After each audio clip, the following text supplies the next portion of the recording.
Hello and welcome to the Kerry Garden Show. Alan Finn back with you here again for another 15 minutes of great gardening advice from our great gardening expert here in Boyles of Killorglin, that is Miguel. Miguel, good to see you. How are you? I'm all right. I'm weeding a rose, so You're just doing a little bit before we start. A little bit of weeding here. Yeah.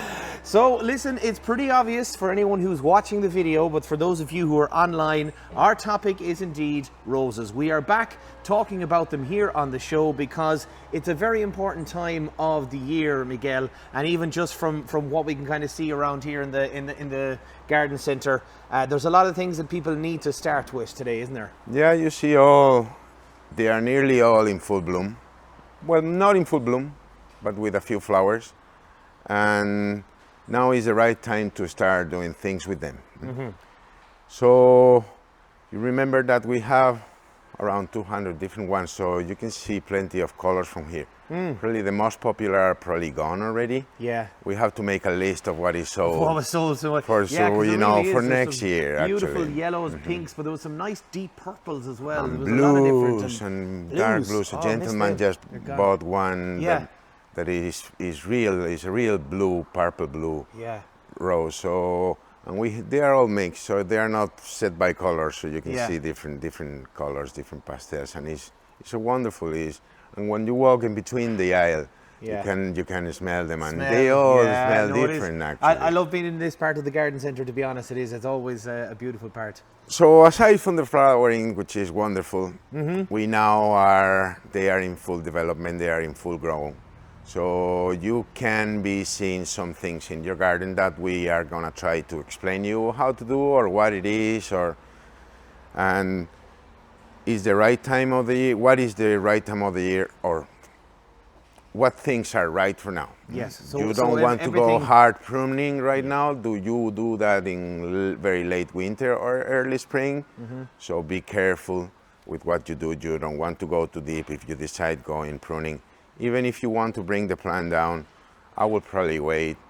You have been waiting for the plant to be pruned for years. Yeah. Don't do it now. Wait for the hard pruning to be in early spring or late winter. But we still have to do a few things, and I have a pair of secateurs here to show and to describe how we do the deadheading. Okay. Why do we do the deadheading is obviously the plant channels the energy to the other flowers. We get rid of a little bit of the stem as well. Okay. So this is basically talking about the early flowers. Early flowers. So it's not a pruning itself. It's a deadheading. Deadheading. Yeah. Depending on the type of the flower, we'll do it one way or another. Hybrid teas have longer stem. It's a single flower, so it's easier to do than floribundas or other roses that have clusters of flowers. That you probably need to or go individually or wait till the whole cluster is gone to deadheading. Okay. So what we have here, is two or three different plants that we can prune. See, this one has three flowers next to each other, so we don't want to go down. And straight away, that's 3 stages, really, Miguel, isn't it? Yeah, exactly. So we have the 3 stages here. For anyone who wants to see the video, it's a perfect example of the 3 stages that are happening right now at some of the roses. So one is gone, the earliest one is gone. The one on his right is just about to pop, and this one is opening beautifully. Beautifully, yeah. Beautiful rose. So you obviously don't want to go, all right, those are 2 different roses. So. They're 2 entangled. They're similar colors. Yeah, okay? yeah. So we're going to move this it does still show the different stages. Well, it's actually still this rose is actually a perfect example of this, because we have one gone on here. Each different stem, exactly. It's the 3 different stages. One is gone, and 2 are one about to pop, and 2 already popping, one more open than the other. So this is a good example of a hybrid tea. Okay, what we do with a hybrid tea to clean this rose is we don't deadhead just under the rose. Underneath the rose bud. We go 1 and 2, and then you see the third one is not very large. You have a larger bud on the lower one, but you still can see the bud here. You pick a 1, 2, or 1, 2, 3, depending on the length of the rose. When you see a decent bud coming, and you clip it, you just clip it with the angle always angle. facing to the other side of the bud. Okay. That avoids the water, water kind of building to up build. and kind of being Okay, an so issue, it's very easy. You just cut in an angle, right? Yeah. So And off you go. haven't gone very close to the bud. You've gone about No, you leave a little two bit, a exactly. centimeter or two above it. Yeah, you don't go very close. These plants normally they tend to dry. Some of them, if the cut is not very clean, Okay. they will dry a little bit. We don't have anyone around here, but it dries out and it will be probably ruining that bud. That bud, So you okay. give a little bit of space, so that you still have the bud ready if that plant goes a little bit brown. And when you're talking Okay? about buds, just for those who are listening, it's literally the little branches with Little- the stems coming exactly, out. You know, yeah. that has a possibility of being a next bud. In between the leaf and the stem, you'll see a point, a small point. Sometimes it's larger, depending on the type of the rose, or depending on the stage of the rose. Sometimes it's a larger bud. Sometimes it's not visible. If it's not visible, you just go to one or two, and that's it. Okay. And then we have the same one here, similar. We can do it again. See, 1, 2, and another one here. You can see the coming, small yeah. little bud popping, and then you go angle to Angle the other away- side. Away from the bud. Okay, there. that promotes the energy, that gives the energy to the other flowers, and increase the flowering is actually not essential. But if you want to have a fabulous rose, And who doesn't want to have a fabulous rose, you have to clean it. Okay? Yeah, yeah. Not only for ornamental purposes, Yeah. but you have to clean it. It's an exception, actually. And even, for example, now on this one, which was what we were originally looking at, there's All right, two on the this one is stem. 2-1. So let's talk about something like that. So you've got This two one, you coming obviously you don't want to go low because you have one about to pop up. You just clean the other one. out. Yeah. That is already, the petals are gone, but the petals can top. You normally the flowers, if it's not windy, they get crusty, Yeah. and it can all the petals be on top of the other bud. And create that little canopy that's going to restrict it's it. going to restrict the growth. So you want to clean it and just cut that little piece, Yeah. cut that little head. Yeah. When this one is gone, is That's when when would you you would go go down. 1 and 2. Yes. Okay. Yes. So I think that's an example of something that would happen in a lot of gardens, Miguel. And obviously you can see it You in have another another rose. one with three Yeah. stages Three as well. stages again, yeah. And you're going to clean only a little bit Just of the get one dead- that the is one that's gone. dead. Yeah. Okay. You could go with this one that is fully open. Actually, that will be. You can use this as a flower cut flower. It's a cut Okay, so flower. a cutting.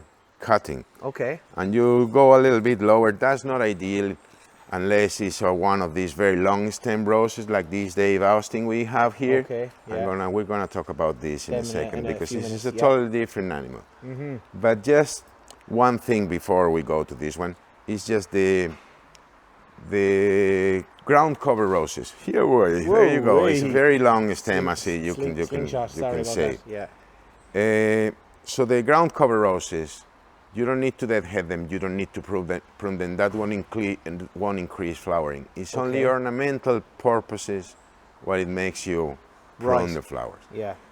And the way you do that is when the flowering is gone, you can go with a pair of shears and trim at level and do like a small little. You can do it more even or less, but no need to go flower by stem by okay, stem yeah, or yeah. flower by flower. You just go with Because the shear. they can have so many different Yeah. buds and flowers on them anyway. So And it's then good to- it will be another set of flowers, probably not as spectacular as the first one, but you probably have another set of flowers. Okay. But it's a different. That's only if you want, Yeah.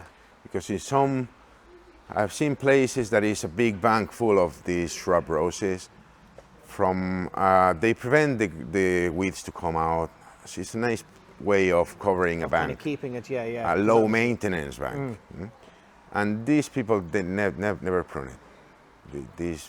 They never prune it unless they need to bring it back, and then they go, because it's not easy to go into that bank Yeah. without proper gloves and proper clothes, Yeah. because you're gonna get mangled. You're going to get scraped. You're gonna get all absolutely. attacked. Yeah. So, but it's not necessary. If you have a field of ground cover roses, you don't think that you have to be there constantly pruning them. Just go if you want with the shears and off Okay. you go. Okay. And see, we have a Dave Austin rose here. Some of them they came very strong, and they started shooting branches, very large branches. Okay. And now we're seeing that with the weight of the roses, the branches are falling down. Yes. Okay. So what can we do with this? So it's two things we can do, or at least one thing we should do. And it's when I'm talking about having flowers in your table. You can bring these fellas well down, not obviously to the main trunk, but you don't need to go 1 and 2. Actually, the internodes are very long. There's a big distance between the branches of the buds. Exactly. So what you can do is going a little bit lower, right? Because these branches are flimsy, and you bring a little bit lower, and that can go. This one is gone. But if you do that with the rose just opening, that will still increase the flowering. You're not doing any damage of the plant, and you can have pretty flowers in your table. Okay. So these Dave Austin, we have brought a support here, and that's another thing you can do. So this is a support ring. So I haven't seen, obviously you think about bamboos, you think about trellises for some of your climbing roses, but for something like this, as you said, a David Austin rose or even a hybrid tea where they're just the long stem, it's finding a nice little ring that kind of goes around them, so it's not attached to them, but it still allows them to go up. Exactly, really, exactly. What it prevents is them to basically fall ground level. And I was watching one of them this morning, and the branches were too heavy that they just snapped. They broke. So those two branches, they won't produce any rose because they were too long. Yeah. And you can bring them down. See what we're going to do. These 3 flowers are nearly gone. These 2 are about to open. Now there's 3 buds. There's 3 buds, and there's 4 flowers. So we're going to leave this. Okay. I'm going to get this fella again, and it's 1, 2, or you can go lower here. Okay. But in this case, we're going to leave this here. 1, 2, but they are very long. They're very, very long. So we have way longer clipping than with the other rose, like 3 times longer. Wow, it's massive, That will start developing here again, new buds here and there. Okay. You'll have plenty of roses. And what you want to keep also is the shape of the rose. Now, this flower, I will do 1, 2, 3, and 4, and leave the 3 new buds there. Okay. These ones are still. You just smelled them, guys, and it's just like the smell has just got them. Oh. These ones are still open, but they're about to start falling. The petals are about to start falling. You can even just see a little bit of kind of browning on the tops, the tips of the leaf. Exactly. Petals. So if you go one day and you're going deadheading and you see this, and the flower is still there, it won't do any harm to take it out. Okay. We'll be giving this extra power. You'll have a new rose here. This one is opening. Again, if you can come and get them in this opening stage, and you cut them for your table, that's the right time of them. They will still open. Yeah. Okay? And that is basically perfect. That's the way you should do. Yeah. These ones will open, but this stage, just starting, is when you want them. Okay. So different types of pruning. Floribunda, you can cut the full cluster. Hybrid tea, you can go lower or higher depending on the height of the plant or if you want some flowers. And then a very important, is the feeding.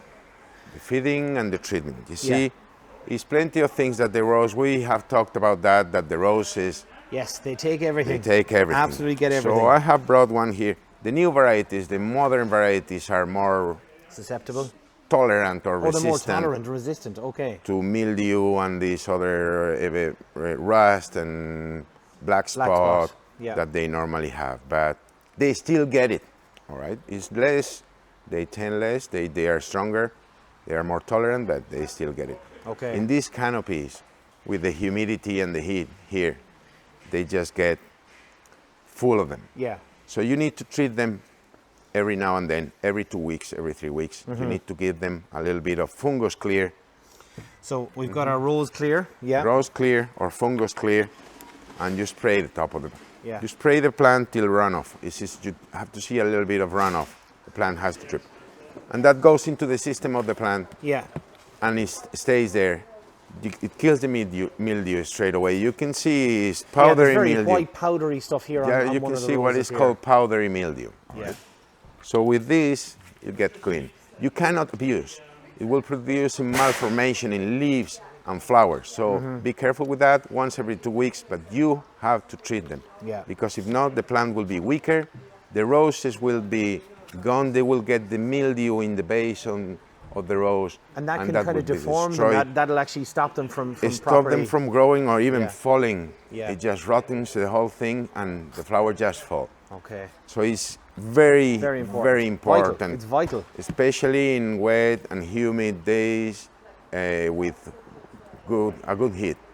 Hot and humid is the worst for plenty of plants actually. And we had it there just at the bank holiday weekend. It was quite warm. It got up to 23 degrees. So when the humidity here under the canopy, maybe in your house you don't have it, it's a cool and breezy area and you don't need to treat it maybe once or twice a year, but if you have it in maybe a conservatory or somewhere more susceptible to get that humidity and the heat, you probably need to treat it more often. Okay. The green flies, white flies, all these little insects you see there, and they say, well, it's not killing the plant, but they transmit diseases. Yes. They carry diseases. Not only that, when it's a big infestation, they deform, they create deformities. In the leaves is less important, but if the roses won't open well, they are not well formed, they are not uniform, the harmony of the rose is broken. Of course. So you have to be careful with that. Is plenty of well, actually you can do it treat it with garlic infusions for the green fly and black fly if you want to go organic. And water. Yeah. And it's some organic as well for fungus. The only downside of the organic one for treating insects or fungi, is that you have to treat on top of the actual leaves and flowers, is it? On top of the actual insect. Oh, the insects, sorry. So you have to get underneath the leaves, wherever they're hiding and all that sort of stuff. So it's direct. Directly. That's not systemic. It's called contact insecticide or contact fungicide. Yeah. So if you want to go organic, be careful and treat properly. Look for the little bugs, look for where it's affected, and treat over the leaves, treat over the buds, treat over the plant. Yeah. And I don't know if we have much time, but it's essential feeding them. Feeding them, yeah. Feeding the roses is what they give you the flowers. You can feed them every second week. Tomato food, rose food. Yeah, so this is a concentrated rose food, feeds and protects. This is from Westland, feed and nourish and also protects healthier, stronger plants. Yes, that's a slow release one. That's a powder one for diluting in the watering can, or if you have one of these sprayers that they. And one more thing is Epsom salts. You all know potash. Yeah. Potash in the flowering, we're not going to talk about this today, but the Epsom salt for the roses are very handy. It will be giving a very nice deep green, and it will be making the rose way healthier. Okay. So you could consider using this every now and then as well. Okay, absolutely. And potash, we all know what happens. It increases the flowering a lot. Yeah. So it never hurts. Just read the instructions, don't apply. Probably won't be, if you apply it now, you won't be affecting the rose immediately because it takes time to grow down. So it's better doing it in early spring and then now for the late flowering ones. Okay. Excellent, brilliant. Right, well listen, that is loads of time, loads we've got on the show. Thanks very much, Miguel, for all that information. For all the rose lovers out there, hopefully you've got plenty of tips and a lot of you are on the ball, but it's always great to have the reminder and all those tips about getting direct and what you need to do for the roses, and support. The support ring as well is also a fantastic thing. So Miguel, as always, thank you very much for your time and advice. That's all for this week. Hope you have a good week yourself, and until next time, happy gardening.